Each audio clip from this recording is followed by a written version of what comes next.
Bonjour à toutes et à tous. Je suis ravie d'être avec Pascal Pic et Marc Lévy pour ce petit échange d'une vingtaine de minutes. Quand je préparais cet échange, j'ai vu un article qui a été publié avant-hier sur Slate relatant les travaux d'un chercheur israélien qui s'appelle Harari, pour qui la technologie et le génie génétique auront transformé les humains en créatures divines d'ici 200 ans. Alors, le Guardian en a conclu « Adieu Homo sapiens, bienvenue les surhumains ».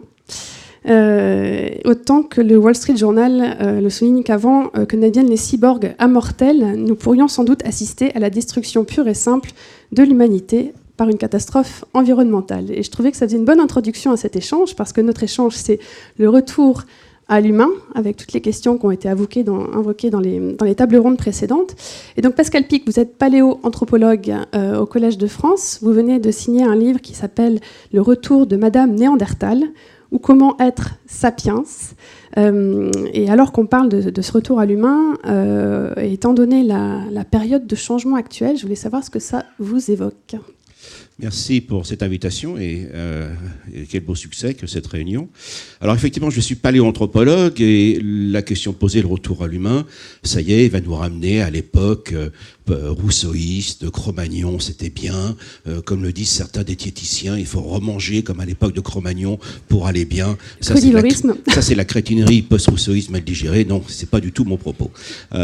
Très clairement, c'est une pseudo-fiction qui en fait les lettres persanes, mais on remplace les Parisiens par les Homo sapiens, les 7 milliards 300 millions de personnes actuelles sur la Terre, et une femme de Néandertal qui est arrivée par clonage. Pourquoi ?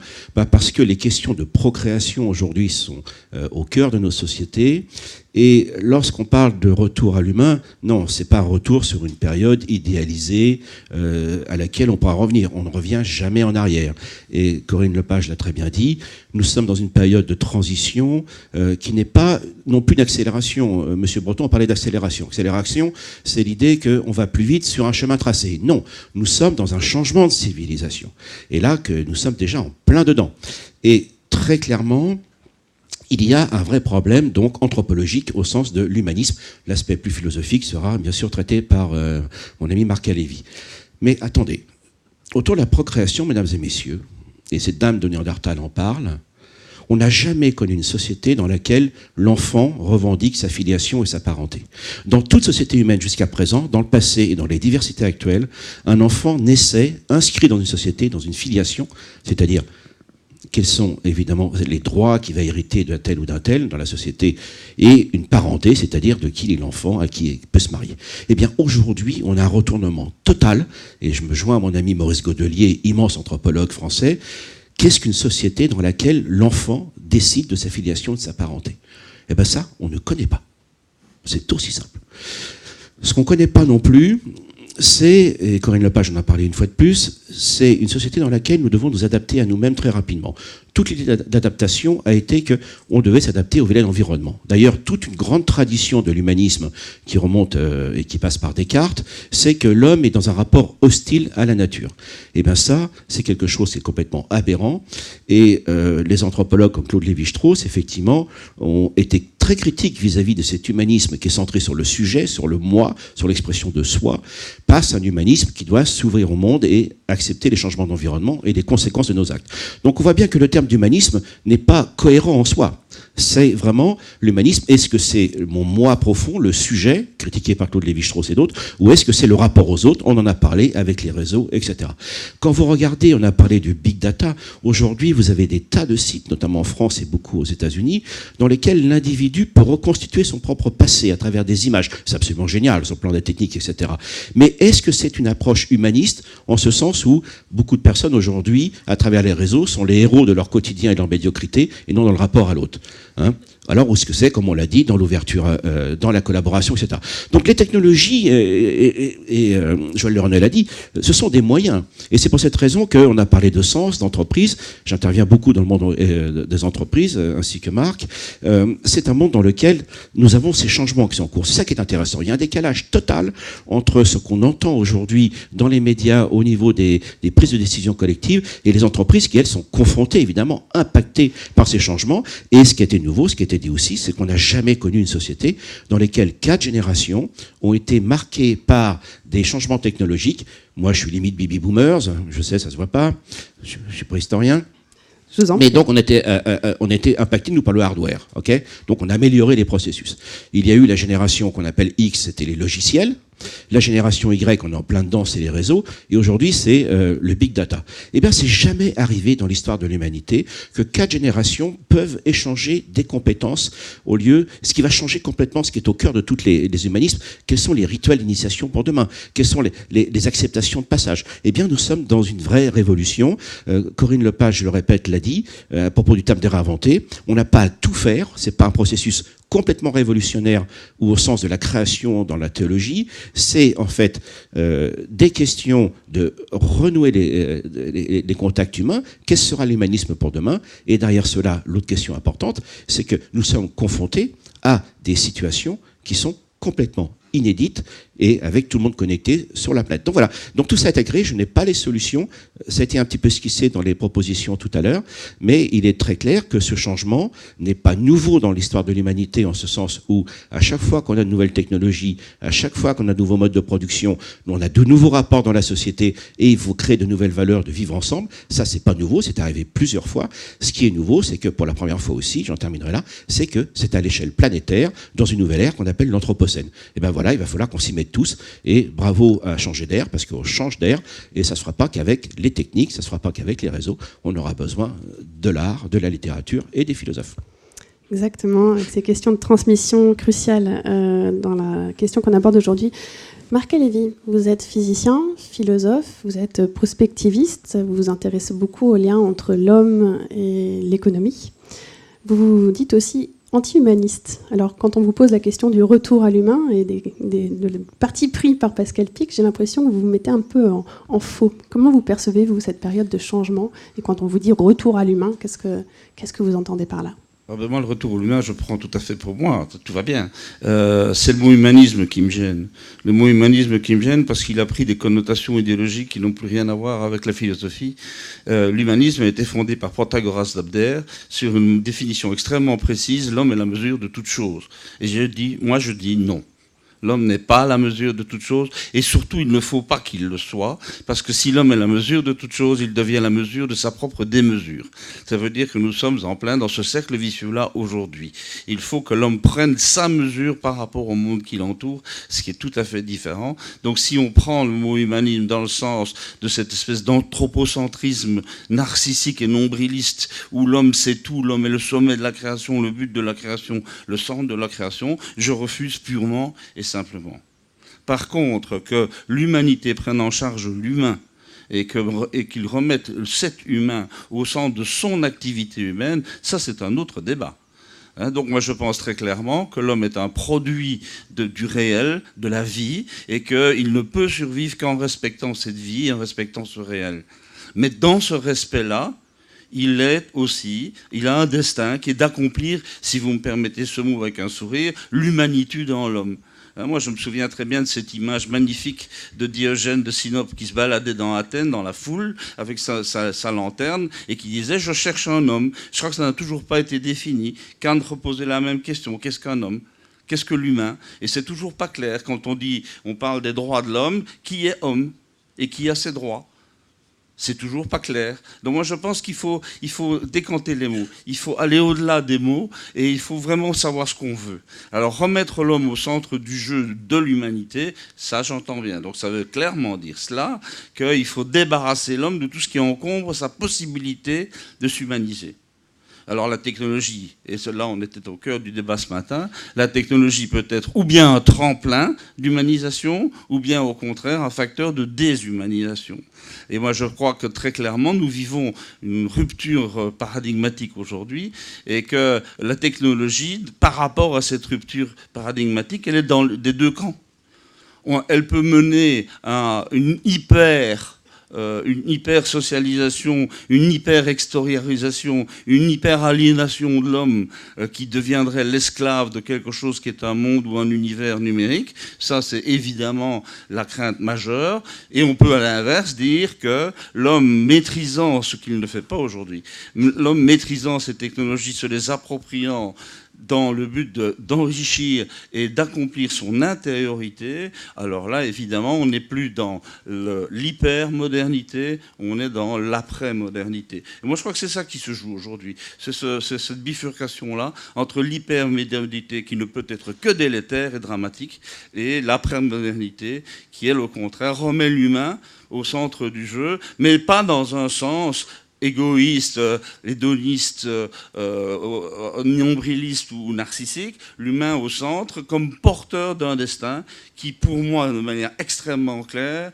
est le passage de l'avènement de la vie à l'avènement de l'esprit, comme l'algue bleue a été le passage de l'avènement du minéral à l'avènement du vital. Moi, je crois qu'on a un destin, on a une mission, et que tant que l'homme n'en prendra pas convenablement conscience et soin de cette mission, il tournera en rond autour de son nombril, il n'en sortira rien que des misères, du saccage et de la destruction et de la violence.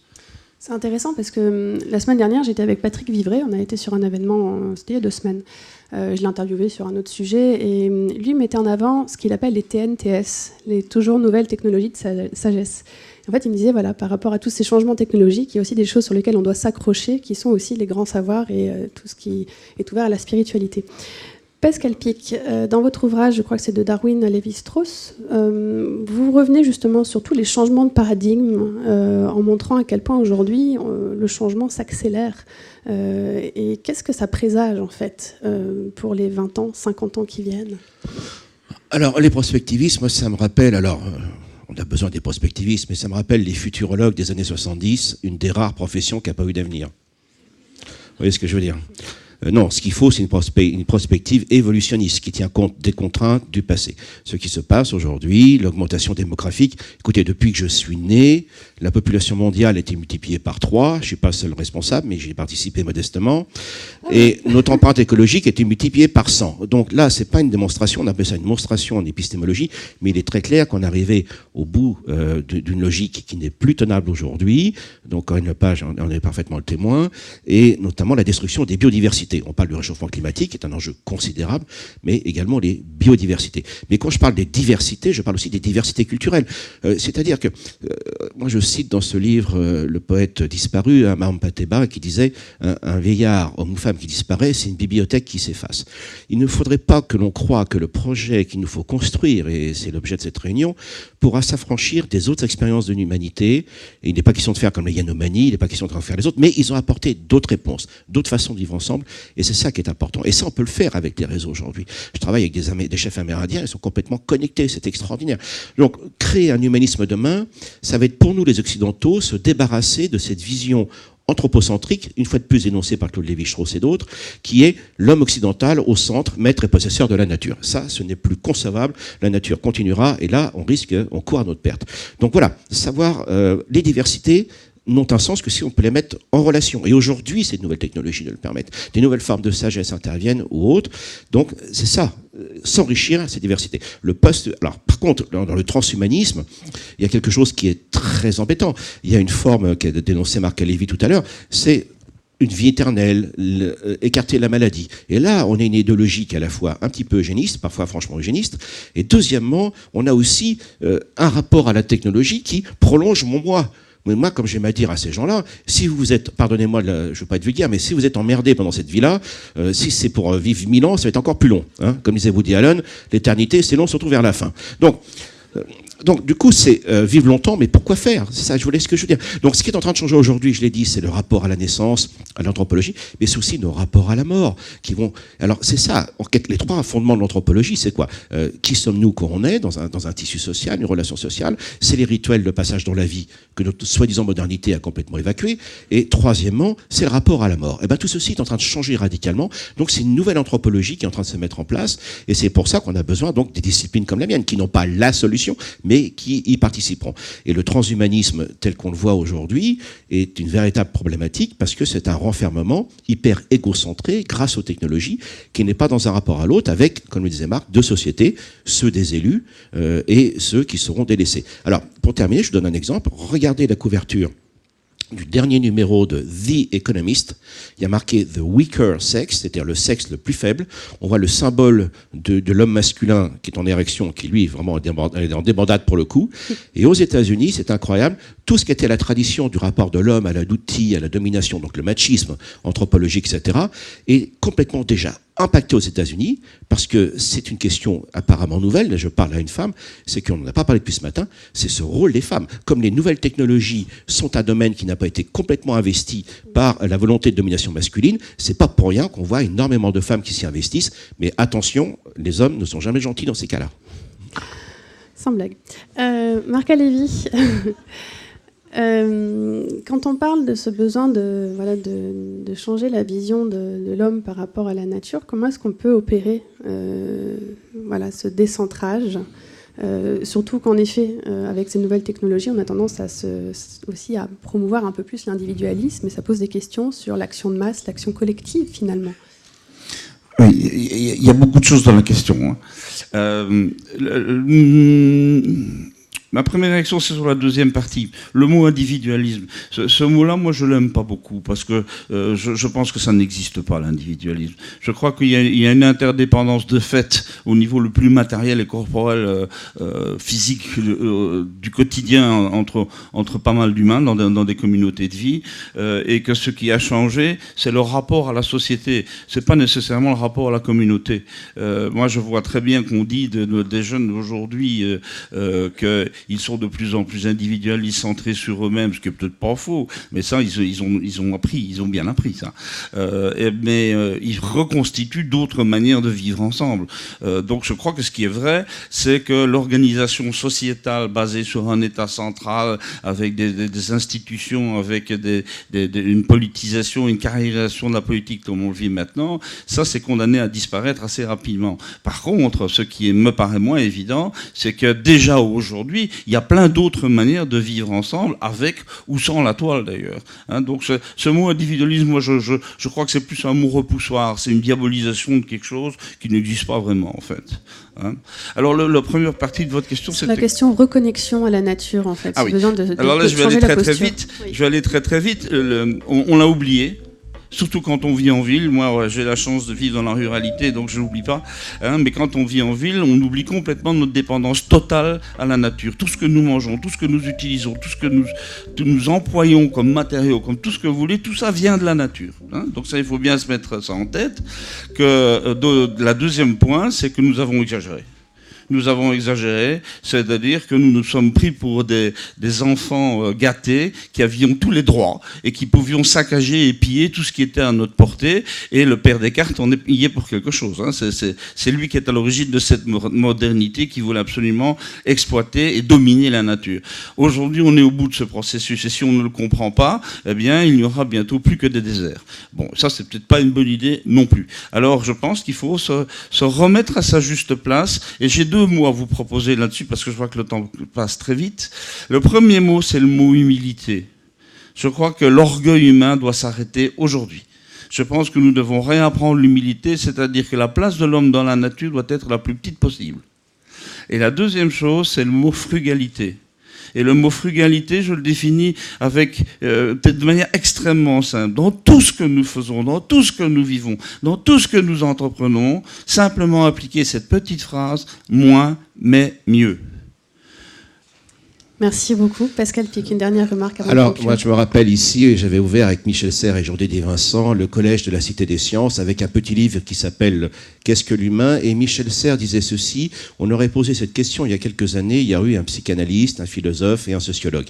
Alors, ça ne veut pas dire que les scientifiques se substituent, mais aujourd'hui, les sciences participent d'un débat desquels elles étaient écartées, parce que les technologies nous montrent bien qu'effectivement, nous sommes impliqués là-dedans. Et je terminerai par une phrase d'un livre merveilleux qui ne change rien sur l'humain, il y a pas une ligne à changer, c'est le livre